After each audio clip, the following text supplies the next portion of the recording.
روزی روزگاری فرفر از جانب کدخدای فینیتو رفت و یک قرارداد امضا کرد. اگر کدخدای واشنگاباد سرسامو پاره کنه من آتیشش میزنم. آقا درد سرتون ندم، کدخدای واشنگاباد زد و سرسامو پاره کرد. کدخدا آقا هوی چی کار داری میکنی قالقال؟ اون چیه با خودت آوردی؟ کدخدا آقا، این قرارداد سرسامه.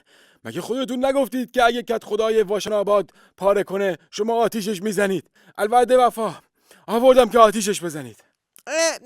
چیه؟ یعنی من الان کار دارم، میخوام دماغمو بخارونم، فعلا نمیتونم. کدخدا آقا، من دماغتان را میخارنمی، شما بیا آتیش بزن. آبروی فینیتو در خطره. ببین قالقال، اصلا میدونی چیه؟ من به دود و گرما حساسیت دارم، فعلا نمیتونم آتیش بازی کنم.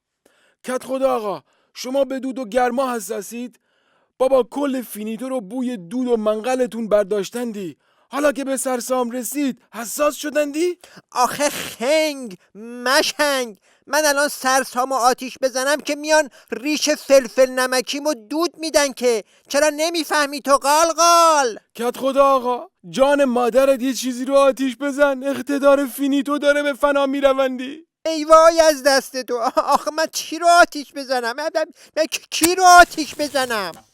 بله، و اینگونه بود که کدخدا آقا در مقابل پاره کردن سرسام دم به الاغش آتیش زد تا به این ترتیب اقتدار پلاستیکی فینیتو رو به رخ همه کدخداهای عالم بکشد.